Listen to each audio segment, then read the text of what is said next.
Bonjour tout le monde, mardi 31 juillet Cette 2018. conférence va maintenant être enregistrée. Hier, les marchés américains ont terminé en repli. Le Nasdaq en baisse de 1,39%, tandis que le Dow Jones et le SP 500 en baisse de quasiment 0,60%. Donc on a toujours les valeurs technologiques qui souffrent un petit peu. On notera la forte baisse de Twitter qui a perdu 8% après les 20% de baisse de vendredi.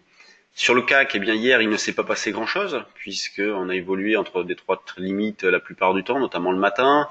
Ensuite, on a eu une petite extension en début d'après-midi pour revenir à la case départ en fin de journée. Donc on a toujours des marchés aussi très hésitants. La hausse reste laborieuse. En même temps, on s'attendait. Il n'y a aucune raison que le contexte change comme ça. Le marché reste plutôt bien orienté pour le moment. Donc la fenêtre pour les 5550 reste toujours ouverte. Mais si jamais le marché n'y met pas du sien, si jamais il ne fait pas preuve de plus de vigueur, eh bien on la refermera. Donc on va se laisser encore quelques jours, 2-3 jours. Si jamais le marché ne fait pas de nouveau plus haut, eh bien on changera de scénario, on remontera ou on renforcera des poutres synthétiques notamment, ou en tout cas on sera davantage méfiant sur des achats, mais pour l'instant on peut acheter vers 65-70 pour ce début de séance, dans l'idée d'aller chercher à 90-95, voire pourquoi pas à 5505. Donc hier nous sur le forum j'avais proposé de vendre à 3,5, 5500 3,5 qui était un objectif, donc de vendre ce qu'on avait acheté précédemment ou de vendre en poudre synthétique. On a une volatilité qui est extrêmement faible, c'est toujours pareil, on est autour de 9-10 de vol implicite, donc n'hésitez pas à vous appuyer sur les options pour faire votre travail intraday. Là, il y a des petites alertes sur les bancaires qui se sont déclenchées, on verra ça après. Quand on regarde du côté du DAX, c'est bien, c'est plutôt pas mal, donc c'est toujours aussi hésitant aussi, mais c'est plutôt pas mal. On cherche toujours à acheter, 12 760 comme niveau proche, sinon c'est plutôt 12 705-10, donc c'est vrai qu'il y a un petit potentiel en dessous. L'eurodoll, quant à lui, s'est repris un petit peu hier, donc on avait proposé notamment une vente vers un 16,93. On est passé au-dessus, on a pu gérer dynamiquement en sortant sur pullback éventuellement sur les 1,17 dans l'idée de revendre plus haut. Et revendre plus haut, eh bien c'est la zone des 1,17, 35, 45. Et si on prend un petit peu de recul, il y a une grosse zone de résistance qu'on avait travaillé précédemment, notamment en vendant un 17,43. Vous voyez, un 17, 35, 45, c'est la résistance forte au-dessus. Qu'est-ce que l'on constate, c'est que depuis plusieurs séances, eh bien l'eurodoll tourne autour des 1,17, donc il n'y a pas de tendance marquée non plus, juste un biais baissier que l'on exploite en ce moment. Quand on regarde du côté des actions, il y a pas mal de résultats ce matin, notamment ceux d'ADP, EDF, Eurofin, Legrand, Maison du Monde, Sanofi. Alors regardons Sanofi, qui a ouvert en forte baisse ce matin, enfin forte baisse, rien comparé à ce qu'on a connu la semaine dernière, mais une baisse de 2,5 à l'ouverture et qui a déjà quasiment repris tout le terrain puisqu'elle est en repli de 0,19. Donc les chiffres sont moyens, mais c'est toujours très difficile à arbitrer.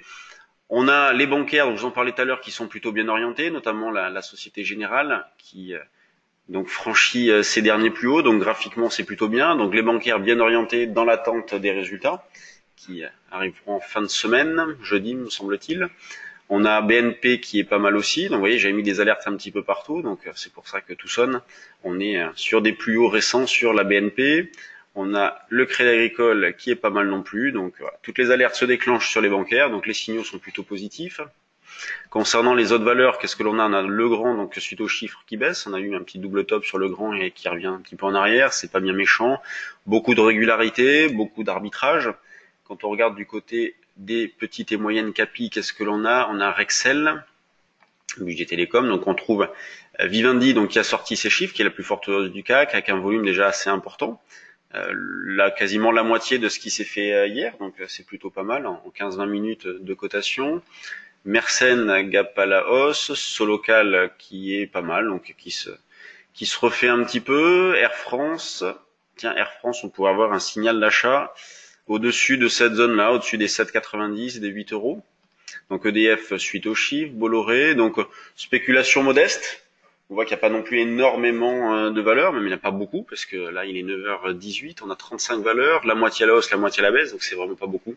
Donc on rentre dans le dur de l'été avec peu d'initiatives sur les valeurs secondaires, de l'arbitrage et des réactions résultats sur les valeurs du CAC 40 notamment. Et donc sur le CAC, on cherche à acheter sur repli 65-70 comme niveau proche. Si jamais on monte d'un cran, on verra pour rapprocher ce niveau-là, notamment sur le trade du jour dynamique. Le DAX fait pas grand chose depuis l'ouverture puisqu'il est sur le même niveau de prix qu'à 8 heures ce matin, mais achat sur repli aussi. Et donc des ventes sur rebond sur l'eurodoll vers 1,17 35 45.